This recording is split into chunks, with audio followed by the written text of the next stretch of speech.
በይሉኝታ መኖር ብዙ ነገርን በህይወታችሁ ከማሳጣት የበለጠ ሳታስተውሉት መጨረሻ ላይ ከሰው ሁሉ በታች አድርጎ የሚያስቀራችሁ ልማድ ነው።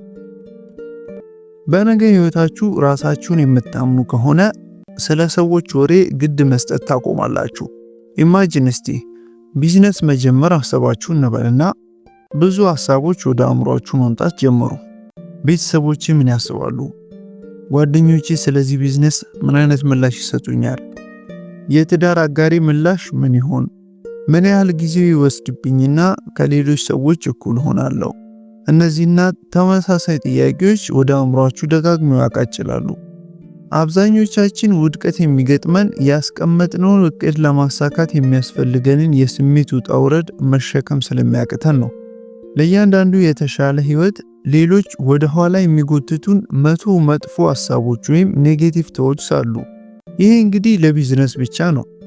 የሰው ልጅ ግን በቀን ውስጥ ከ60,000 እስከ 80,000 ሐሳቦችን እንደሚያስብ ታውቃላችሁ? ለእነዚህ ሐሳቦች የሚመጡ ሌሎች ኔጌቲቭ ሐሳቦችን ደግሞ አስቡት። ስለዚህ በዛሬው ቆይታችን ይህንን ሁሉ ይሉኝታችሁን በአጭር ጊዜ እንዴት አርቃችሁ መጣል እንዳለባችሁ እንመለከታለን። ሰው ምን ይለኛል?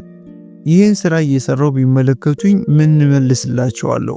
እያላችሁ ብዙ ፖቴንሻል ቢኖራችሁ እንኳን ወደ ኋላ አስረው የሚያስቀሯችሁን መጥፎ ሰንሰለቶች ለማስቀረት የሚረዱ 3 መንገዶችን እንመለከታለን። ግራር ቻናልን ሰብስክራይብ በማድረግ እንዲሁም ላይክ እና ኮሜንት ላይ በመሳተፍ ቤተሰባዊነታችሁን እንድታሳዩኝ ስል ጋብዛችኋለሁ። እነዛን 3 ነገሮች አሁን አንድ ባንድ እንመልከታቸው። አንደኛ፣ የህይወታችሁን ኃላፊነት ራሳችሁ ውሰዱ።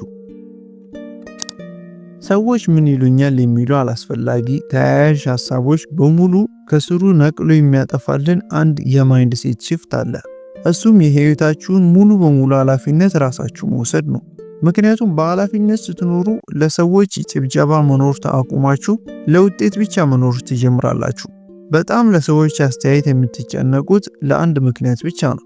ለእናንተ ህይወት ሌሎች ሰዎች ኃላፊነቱን እየወሰዱላችሁ ስለሆነ የእናንተን ውሳኔ የነሱ አፕሩቫል እንዲያረጋግጥላችሁ ትፈልጋላችሁ። የእናንተን ፐርሰናሊቲ የነሱ ዳኝነት ቅርጽ እንዲያስይዘው ታደርጋላችሁ። የነሱ የግል አስተያየት የእናንተን ተግባራት ጋይድ እንዲያደርጉላችሁ ትፈልጋላችሁ። ስለ እናንተ ህይወት ለሰዎች ኃላፊነትን ስትሰጧቸው ታዲያ ስሜቶቻችሁን እንዲቆጣጠሩ ፓወር እየሰጣችኋቸው ነው። እነሱ አፕሩቭ ካደረጓችሁ ወይም ካጸደቁላችሁ ብቻ ደስተኞች ትሆናላችሁ። ወቀሳን ካስከተሉባችሁ ትሰበራላችሁ። ካላስተዋሏችሁና ችላ የሚሏችሁ ከሆነ ደግሞ የማትታዩ እንደሆናችሁ ይሰማችኋል። ታዲያ ኃላፊነትን መውሰድ ማለት ምን ማለት ነው? ኃላፊነትን መውሰድ ስትጀምሩ የሚከተሉት ተግባራትን መፈጸም ትጀምራላችሁ። ፈቃድ መጠየቅ ታቆማላችሁ። የሰዎችን ማረጋገጫ መጠበቅ ታቆማላችሁ። ራሳችሁን ለመግለጽና ስለናንተ ለሰዎች ለማስረዳት ብዙ መንፋት ታቆማላችሁ። ጥፋታችሁ ላልሆነ ነገር ይቅርታ መጠየቅ ታቆማላችሁ። ኃላፊነት መውሰድ ስትጀምሩ ከተመልካችነት አልፋችሁ የህይወታችሁ ደራሲ መሆን ትጀምራላችሁ። አንድ ማስተዋል ያለባችሁ ነገር ዛሬ ምን ይሉኝ ይሆን ያላችኋቸው ሰዎችና እነዛ ከብዙ ውሳኔዎቻችሁ የጎተቷችሁ ሰዎች ነገ ያንን አክሽን ባለመውሰዳችሁ ጸጸት ውስጥ ስትገቡ ያንን ጸጸት ሊጋሯችሁ አይመጡም። ወይም በጸጸታችሁ ደክማችሁ ሲያገኟችሁ ሊያጽናኗችሁ አይመጡም። ያጣችኋቸውን እድሎች እያሰባችሁ ዛሬ ላይ ብዙ ሸክም ቢደርስባችሁ ያንን ሸክም አያግዟችሁም። እነዚያ ሰዎች መጥተው መኖር እየቻላችሁ ሰው ምን ይለኝ ይሆን ብላችሁ ያጣችሁትን ውብ ህይወት አሁን ላይ ህመሙ ሲሰማችሁ እነዛ ሰዎች ስሜቶቻችሁን መጥተው አይጋሩላችሁም። ለዛ ነው ኃላፊነትን መውሰድ ነፃነት የሆነው። ምክንያቱም ህይወታችሁ ሙሉ በሙሉ መቆጣጠር ከቻላችሁ ማንም ሰው የእናንተን ህይወት ሊቆጣጠር አይችልም።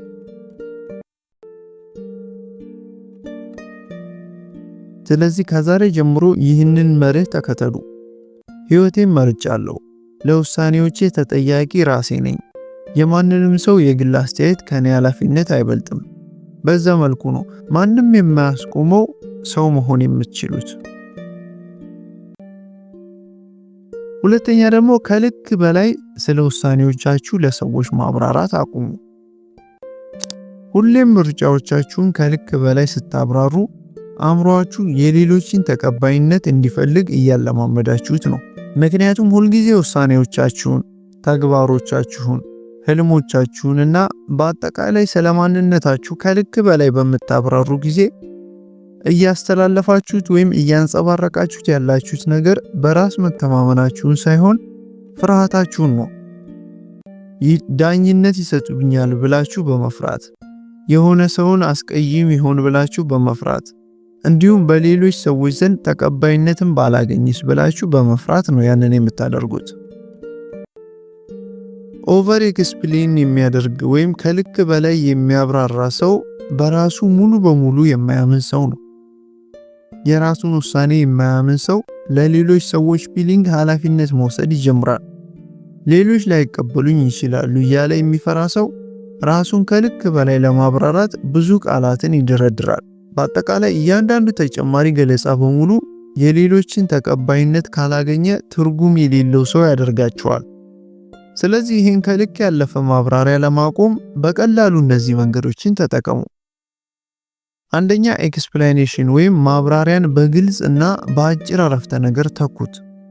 ለምሳሌ የቀረሁት በጣም ስለደከመኝና ስልኬን ባትሪ ዘግቶ ስለነበረ ነው፣ እንዲሁም ራሴን በጣም አሞኝ ስለነበር መምጣት አልቻልኩም እያላችሁ ረጅም ማብራሪያ ከመስጠት ይልቅ አልተመቸኝም ነበር ብላችሁ በጣም አጭር፣ ጠንካራና ግልጽ ምላሽ ብቻ መስጠት ጀምሩ። ሁለተኛ፣ ዝምታችሁ ስራውን እንዲሰራላችሁ አድርጉ። ሁሉም ጥያቄ ሙሉ ማብራሪያ ታሪክ መመለስ አያስፈልገውም። በቀጥታ መልሱና ከዛ ማውራታችሁን አቁሙ። ዝምታ እርግጠኝነትን ያስተላልፍላችኋል። ካወራችሁ በኋላ እና ጥቂት መልስ ከሰጣችሁ በኋላ ዝም ስትሉ ትክክለኛ እንደሆናችሁ ያስባሉ ሰዎች። ሶስተኛ ደግሞ የግል ህይወታችሁን ለሌሎች ለማብራራት አትድከሙ። ህልሞቻችሁን፣ እቅዶቻችሁን፣ ዓላማዎቻችሁን ለሰዎች ጀስቲፋይ የማድረግ ዕዳ የለባችሁም። ከልክ ያለፈ ማብራራት በግልጽነት ውስጥ የተደበቀ ራስን መጠራጠር ነው። ያንን ማድረግ ባቆማችሁ ጊዜ ታዲያ ያላችሁን ፓወር መልሳችሁ ከማግኘት በተጨማሪ ሰዎች በትክክልም እንዲያከብሯችሁ ነው የምታደርጓቸው። ምክንያቱም ለሰዎች ሁሉ ራሳችሁን ማብራራት ስታቆሙ ለሰዎች መኖራችሁን ታቆማላችሁ። ሶስተኛ ደግሞ ፈቃድ መጠየቃችሁን አቁሙ። በራስ መተማመናችሁን በዝምታ የሚገድል አንድ መጥፎ ልማድ አለ። እሱም ከሰዎች ሁሉ ፈቃድንና ይሁንታን መጠየቃችሁ ነው። ቢዝነስ ለመጀመር ሰውን ሁሉ መጠየቃችሁ፣ ለመናገር እንኳ ፈቃድ መጠየቃችሁ፣ ተግባር ለመውሰድ ፈቃድ መጠየቃችሁ፣ ምርጫዎቻችሁን ለመምረጥ እንኳን የሌሎችን አዎንታ መፈለጋችሁ፣ በአጠቃላይ የራሳችሁን ህይወት ለመኖር የሌሎችን ተሳትፎ ትፈልጋላችሁ።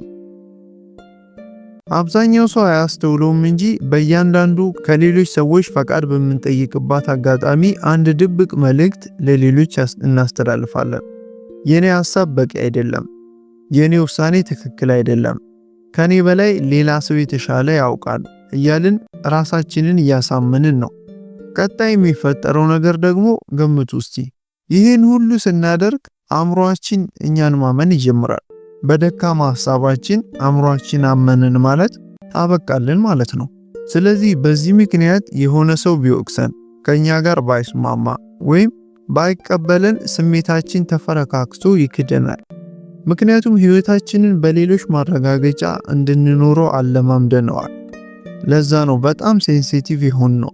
ያን ያህል ደካሞች ሆነን ሳይሆን አእምሮአችን ግን በሌሎች ማረጋገጫ ብቻ እንዲሰራ ስለፈረድንበት። ታዲያ ፈቃድ መጠበቅ ማቆም ከፈለጋችሁ ይህንን አድርጉ። አንደኛ፣ አዋጅ ሳታውጁ ውሳኔ መወሰን ጀምሩ። እቅዶቻችሁን ብሮድካስት ማድረግ ወይም ለሌሎች ማወጅ አይጠበቅባችሁም። ዝም ብላችሁ ስራችሁን ስሩ። መጀመሪያ ተግባራችሁ ላይ አተኩሩና ከዛ በኋላ ውጤታችሁን አሳዩ። ወይም ባታሳዩም ችግር የለውም። ሁለተኛ ደግሞ ሁሉም ሰው ላይስማማችሁ እንደሚችል አምናችሁ ተቀበሉ። ዓለም አቀፍ ተቀባይነትን የማግኘት ግዴታ የለባችሁ። የእናንተ ህይወት ማለት ዴሞክራሲ አይደለም። ውሳኔዎቻችሁ የግሩፕ ምርጫ አይደሉም። ሳይኮሎጂካል ምትሃቱ ያለው እዚህ ጋር ነው።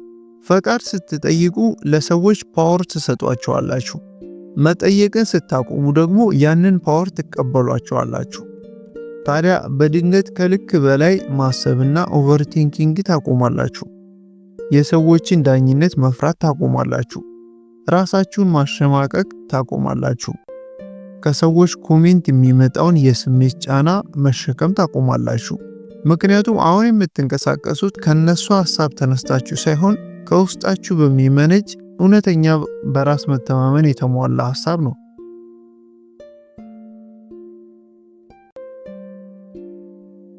ስለዚህ ይህንን አስታውሱ። ግባችሁ፣ እቅዶቻችሁ፣ እድገቶቻችሁ፣ በራስ መተማመናችሁ፣ ይሄ ሁሉ የሚጀምረው ሌሎች ሰዎች ስለራሳችሁ የሚሰማችሁን ነገር እንዲቆጣጠሩ ባስቆማችኋቸው ጊዜ ነው። ሰዎች ሁሌም ኦፒኒየን አላቸው ወይም የግል ሐሳብ አላቸው።